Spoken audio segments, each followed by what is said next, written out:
Wildberries кеңсесинде ок атышы болду. Шевченко чемпиондук курун кайтарып алды. Эрлан Кокулов менен Токмоктун мэри кайым айтышты.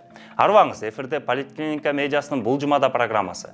Бул программада сиздерди аптанын ичинде болгон маанилүү жаңылыктар менен мен Адахан Аманатов тааныштырам. Биздин каналга катталганды унутпаңыздар.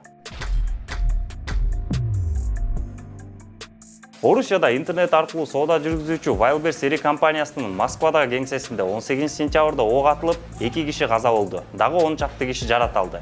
Интернет дүкөндүн негиздөөчүсү Орусиядагы эң бай аялдардын бири катары белгилүү Татьяна Бакальчук Телеграмга билдирүү жарыялап, күйөөсү Владислав компанияны басып алууга аракет кылып жатат деп айыптады. Анын айтымында Владислав Бакальчук кеңсеге куралчан топтун коштоосу менен кирүүгө аракет кылган.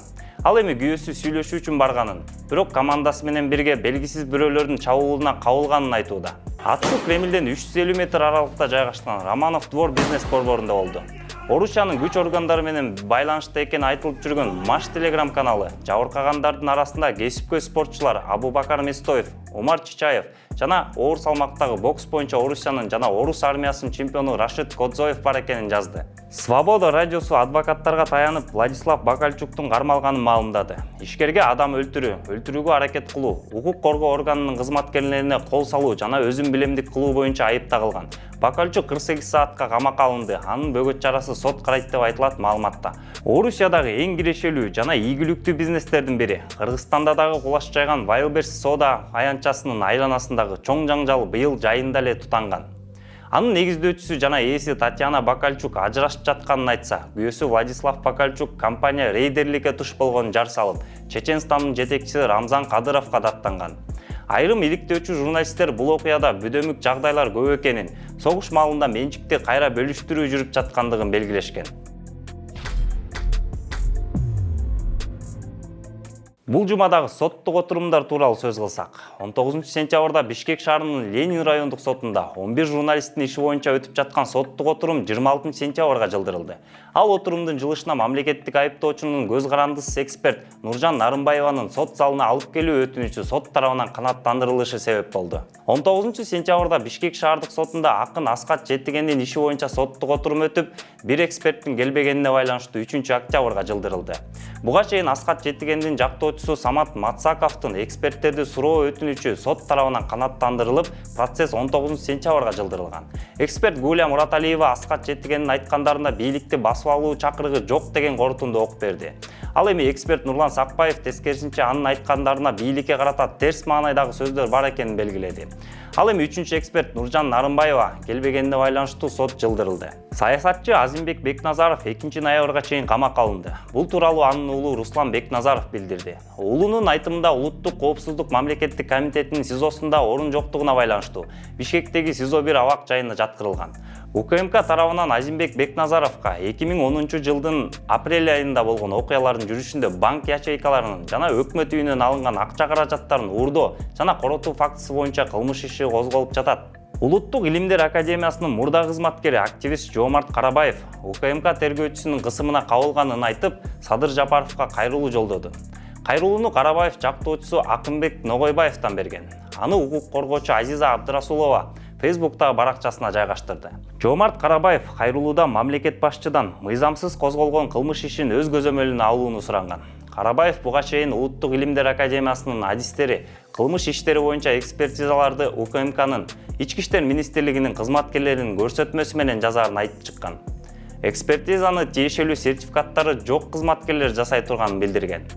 УКМК кызматкерлери Жоомарт Карабаевди 2 июлда кармап, ага кылмыш жаза кодексинин массалык башаламандыктар беренеси менен айып коюлганы кабарланган. Коомчулукта министрлер кабинетинде өзгөрүү күтүлүүдө. УКМК төрагасы Камчыбек Ташиев премьер-министр болот экен, парламент таркатылат экен деген сыяктуу сөздө тарап жаткан. 18 сентябрда Жогорку кеңештин жалпы жыйынында төрага Нурланбек Шакиев коомчулукта чоң саясий окуялар күтүлүп жатат деген сөздөргө чекит коюуну суранып, билдирүү жасады. Экөөнү зериктирбеген, бирөөнү эриктирбеген саясатчылар, айрым ушак айылга жакын адамдар коомдогу өлкөдө ар кандай өзгөрүүлөр болот экен, референдум болот экен, парламент таркайт экен, парламенттин саны кыскарат экен, чоң саясий өзгөрүүлөр болот экен деген ушак айындарды чыгарып атат. Bunun бардыгы суу кечпеген сөздөр. Бизде бүгүнкү күндө саясий туруктуулукту камсыздап, ошонун негизинде бүгүнкүдөй жогорку экономикалык көрсөткүчтү камсыздап атабыз. Андыктан эч кандай саясий окуялар болбойт. Алдыда 17 ноябрга белгиленген жергиликтүү шайлоолорго, жергиликтүү кеңештерге шайлоолорго даярдыктар болот. Ошол жергиликтүү кеңешке шайлоолорду биз татыктуу, таза өткөрүшүбүз керек. Мындан тышкары төрага диний абал тууралуу коомчулукта айтылып жаткан айрым пикирлерге дагы жооп берди. Дин бул өзүнүн мамлекеттен сырткары кармаган, буга чейин дагы билесиздер, дин иштерине мамлекет аралашпайт. Мыйзамды да ошол дин иштери боюнча комиссия, аалымдар ошолор жазып келишет. Ошонун негизинде көрөбүз. Ар кандай чектөөлөрдү айтып атышат, жоолукчандардын жоолугун алдырат экен, даватты токтотот экен деген эч кандай жоолукчандар алынбайт. Бул биздин салтыбызда да, динибизде да болгон. Кыз келиндерибиз, апаларыбыз жоолук кийген.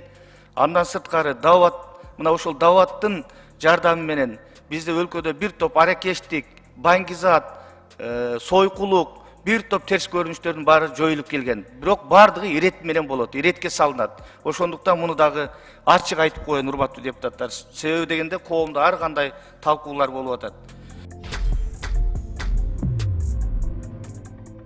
Жогорку кеңештин депутаты Эрулан Кокулов менен Токмок шаарынын мэри Максат Нусубалиевдин Айша кеткени чагылдырган видео тасма социалдык тармакка тарады.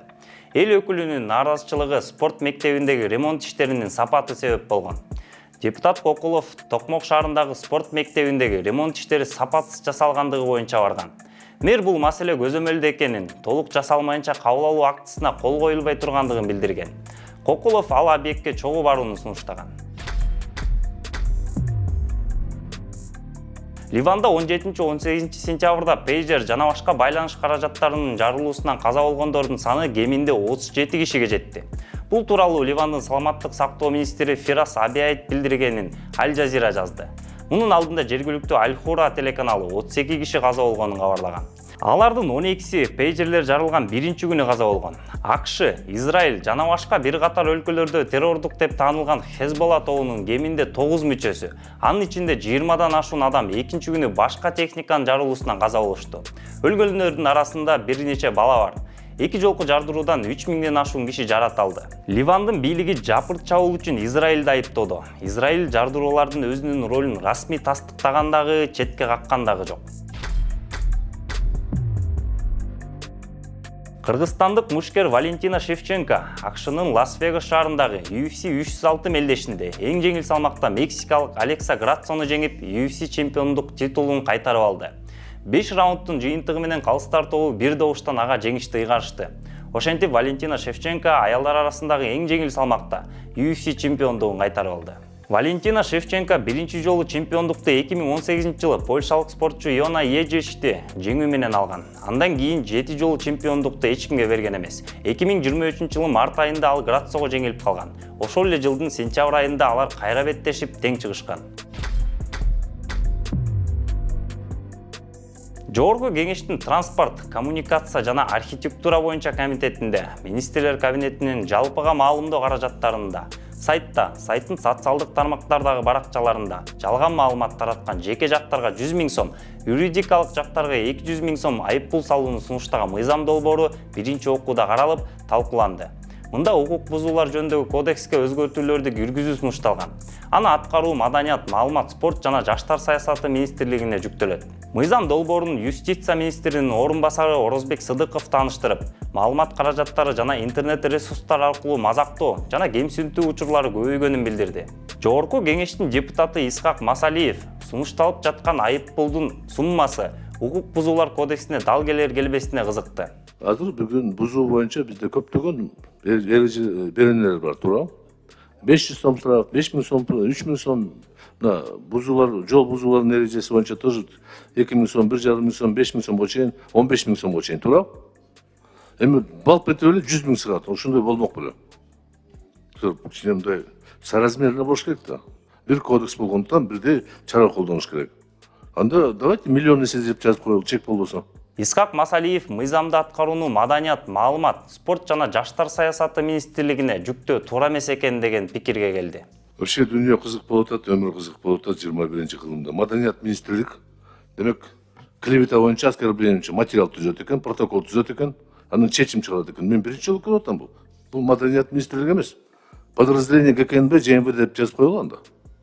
Бул право охранительный укук, коргоо, укукту пайдалануу, жоопко тартуу бул башка такыр. Маданият министрлиги эч кандай тиешеси жок.